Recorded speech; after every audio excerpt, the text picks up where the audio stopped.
Hi, today we are going to be talking about 3 techniques you can follow to ace your CFA Level 1 prep. I'm going to be talking about these 3 things. Last video, we talked about your exam strategies. Here we are talking about these 3 techniques for your preparation right from the beginning. So let's assume you are an average student and you have 6 months to prep, right? This is your base case scenario. In that case, how do you go about this? CFA Level 1 has 93 chapters or 93 learning modules spread over 10 topics. How do we attack it? So the first thing is to create a plan. Very important. You can do this in Excel, or you can use any specialized software, or even just on a plain sheet of paper. But create these 93 chapters and have a plan how to attack it when you're going to study a particular chapter, and make sure you finish the first part of studying, looking at the chapter at least 45 days before your exam. I'm talking about the base case. There are some variations of this, but for most of you, that should be the goal. Once you are done studying, you will have last 45 days for your review and taking mock exams. So you study a topic, ensure you get to 8 or above. That means in your exam, like your topic test, you're getting 70 or 80% correct. Right? See, in an individual module or topic test, it is easy to get 70 or 80% because you just studied it and it's easy to recollect. The issue becomes when at the time of the mock exam, when you have to study all 10 topics, a lot of the students struggle with that. So that is why this review, you might think is an overkill, is going to benefit you immensely. And you can give enough time for these 93. See, think about it. You can study 1 chapter a day very easily, or 1 learning module a day, which means you only need 3 months. So why are we giving 6 months? Because to factor in the reviews. A topic that you have already studied can be easily reviewed. So if you are spending, say, 2 hours to study a chapter, it should take only 30 minutes to review the next time, or the next time around might be only 20 minutes. So plan this around. Again, the amount of time will vary on a case by case, on an individual basis. So I say, like, typically to my students, you need to keep around 500 to 600 hours for an average student to clear level 1. Some people say that is on the higher side, but what I have seen is that is a pretty reasonable amount of time. If you have a higher skill and you can do it in lesser time, that is well and good. It is all about your individual understanding level.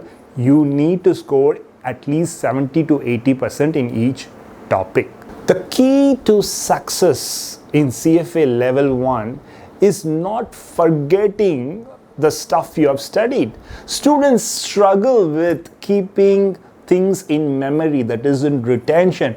They say, I studied this topic, but just after a month, I don't seem to recollect. How can we eliminate this inefficiency, waste, so that your effort doesn't go to waste? One important technique is timed recollection. There is a certain amount of time after which the level of recollection drops dramatically, and it varies by individual. So I'm not going to give you an exact number of days, but you need to do a trial and error and figure it out. What is the right amount of time after which you're not able to recollect a lot of the stuff you studied? But this spreadsheet or that planning sheet is very important for this timed recollection. So you have studied a topic. Let's say you have studied a chapter. Then after a certain time, right away, maybe within 5 days or 10 days, you need to go back and study and reinforce the topic you just studied. And maybe this amount of time not only depends on your recollection lag, but also on the understanding you had of the topic. If you're very clear the first time you study, this is a topic you enjoy, this is a topic that you work in your day-to-day life, maybe that topic you can go back after 10 days. Whereas some topic you didn't really understand, maybe on a scale of 1 to 10, you only had a 4 understanding level, then maybe within a couple of days you have to go back and study. So all of this has to be planned and scheduled in your spreadsheet. So the goal is eventually to have 8 or above in terms of understanding of all these 93. And typically what I have seen is that might need 4 revisions. So when I say you have to finish everything before 45 days of your exam, that includes these reviews and revisions. Without this, it is not complete. Just studying one time is not enough. The second thing is to be consistent. Be consistent. So it means, see, some people say, you know what, I'm going to cram everything in the last 2 months. But it is not going to be always feasible that you will be able to clear the exam with that kind of a prep.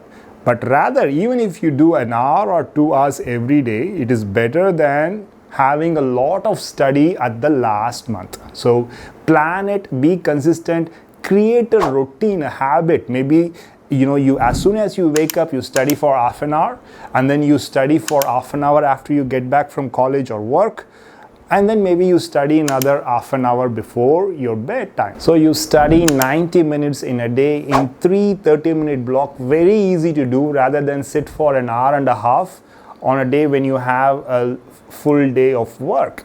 So plan your day, be consistent, create habits, and more importantly, also take some breaks, like sleep well. Your cognitive ability, your performance depends on how well rested you are as well. So ensure you get adequate rest throughout your prep. The third habit is to solve questions and problems from the QBank, the CFA QBank, or whichever prep provider you're using. Make sure you solve at least 10 problems a day and use your calculator. If you're using your Texas Instruments calculator, use that calculator. Whatever you're going to be using in the exam, use that. Make sure you solve at least 2,500 to 3,000 problems at the minimum before your mock exams and the final month review.